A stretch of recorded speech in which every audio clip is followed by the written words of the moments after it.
I'm determined, and I think the sector, as Philippa alluded to at the beginning of her commentary, that it will deliver better outcomes. That's the whole purpose and intent. I'm often asked when I talk to the staff and to the families at Scope, do you feel a bit overwhelmed by it? And I say, no, I don't. I actually feel invigorated by it. This is the biggest paradigm shift in social policy that I've seen in my career. And it is one that has huge value to Australia in economic and social terms and to the people that we support. I think that the organisation that I work for, if I look at it in 5 and 10 years' time, will be a very different organisation. There are some things, however, that won't differ, and that's that we will be a proudly mission-based organisation, that we will still retain at the core of everything that we do the person we support. I think that the sector that I represent has an important value proposition that I'm determined to see will survive in this commercial marketplace. I think that that value proposition is a viable one and an important one to the community as a whole.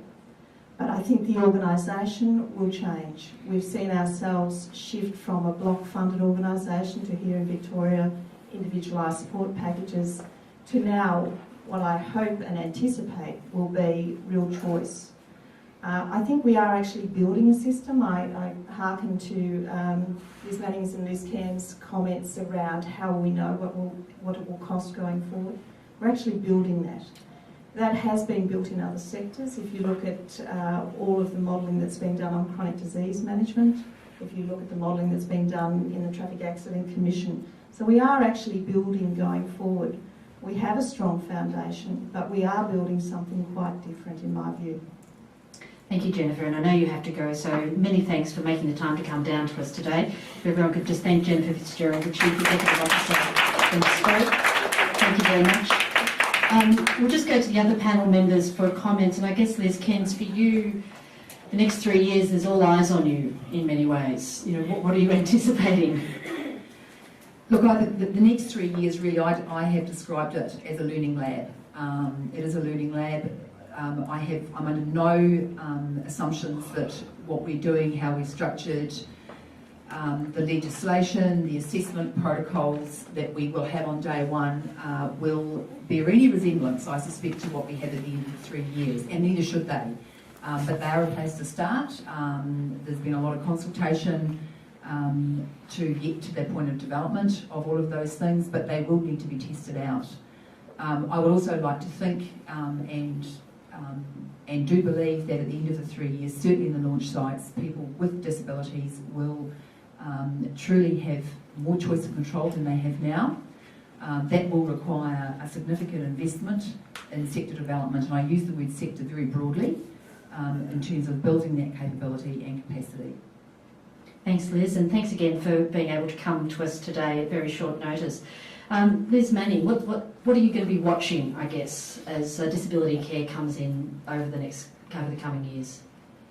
Well, I was going to answer the question from a personal perspective. Please do. If that's okay. Because I should also mention I do have a personal interest in this because I do have a daughter who's 16 years old and has a very severe cerebral palsy.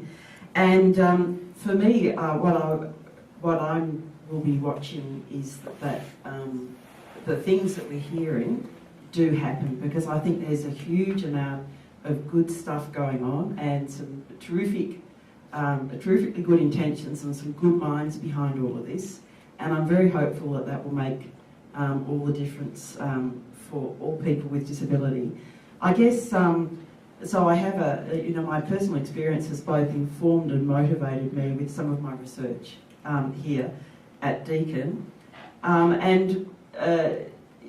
I hope it makes a huge difference to stress levels for family, because it can be almost impossible to have a child with a severe disability. But for my daughter, I hope it does give her that choice and control, so that she doesn't have to wait all that time for a wheelchair, so that she, the funding for her to go out to the movies is not seen as a luxury, it's seen as a right. as she grows older, she has an option for living independently away from us, as I want for my other children. So they're the things I'll be watching, that all those kind of good plans and intentions manage to stay on track. And I think from an economic point of view, there's been a lot of discussion about levy versus cost cuts versus, an increase in the GST or whatever. And there are different arguments that you can make from an economic efficiency point of view. One of the positive things that have come out of this is that I think for the first time in quite a long time, there's been a discussion in Australia about our current tax system and some of the reforms that are really, really necessary. So if at the same time as funding this, we can get some other economic reforms to the tax system, I think that that's a terrific outcome as well. But from a personal perspective, if it does all come in, it's a lifesaver and not just for ourselves, but so many times I've been to forums where people have just broken down and cried because they can no longer cope, and there's absolutely no accommodation for their severely autistic grandson and so on. So I think from a human point of view, I hope this will make a huge difference, and it is a huge investment and a huge social change for Australia. And I applaud the people who've been fighting for that.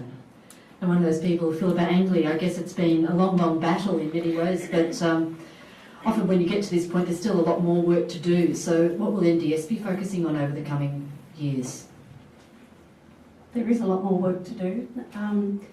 NDS is still working closely with governments around some of the design elements for the NDIS.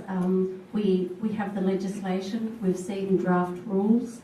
Some of those finalised rules will be tabled in Parliament any day, and then there are very operating guidelines that we'll be very keen to see those and see how it's actually going to work on the ground. Apart from that, we will be keeping our eye on, making sure the scheme is delivering greater opportunity for people with disability and their families. That's the reason why we've been pushing it so hard, so we won't be taking our eye off that.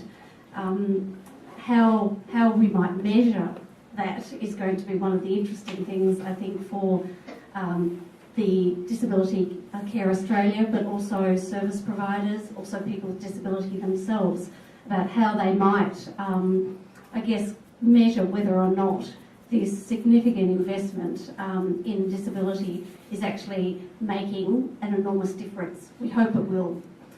From our members' point of view, our members are not-for-profit organisations, so that we will be keeping our eye on how they're travelling. It will be critically important that the pricing arrangements through the scheme are adequate, and that we do have a sustainable not-for-profit sector. I think many people believe that there are values that come through the not-for-profit sector that we wouldn't like to see get driven out of the market. So we will be watching the pricing issues very, very carefully. Thanks very much. And finally, Julia Phillips, you mentioned a small agency, but potentially quite a lot of challenges ahead. Yes, and look, I would like to end on a positive note, although I'll start negative, and that is that I think a lot of us working in the sector are worried that there will be more in terms of numbers, and less or the same in terms of quality, because many of us who work in this sector believe that the quality of service provision provided to people with disabilities is substandard at least and dangerous at worst, where people with disabilities are being abused and the safeguards aren't there. One of the things that I'm hoping for is to take advantage of the fact that we will be dealing with an insurance agency, and I'm hoping that they will develop an interest in trying to cut costs by ensuring that there are proactive and effective systems or service providers in place. So, for example, being able to rate service providers who use, I've heard the term evidence-based practices. One very simple thing, it's a difference between people in a house locking someone in a room who's got challenging behaviours, as opposed to getting a behavioural psychologist in doing a functional behaviour assessment and a positive behaviour plan. These things can save money apart from the human rights perspective, which is obvious. And I'm also very interested in the insurance company being interested in how children leave the education system and what they've turned into by being there. For those of us who don't have personal professional experience with dealing with the education system in Victoria, we can look at the Victorian Equal Opportunity and Human Rights Commission report in 2012, the Victorian Auditor General's Office report in 2012. It is a shambles, and I think I can leave it there.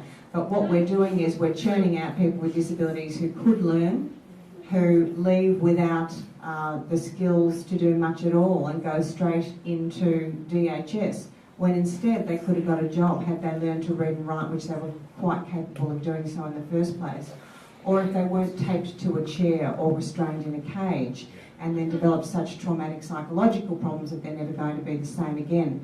So I'm really interested in hopefully the part that we might usually regard in terms of an insurance agency wanting to cut costs to be used in a way to say, well, how can we actually make sure that the outcomes for people with disabilities are so much better that later on we don't have to spend, they don't need that much money spent on them because they've had some decent quality put into them at the start. Early intervention's not enough because it stops as soon as you go to school, and then there's 10 years of barren wasteland for you. So I'm positive about that, and I urge the organisation to look at ways that it can save money if it wishes to by improving quality of outcomes for people with disabilities. Thank you.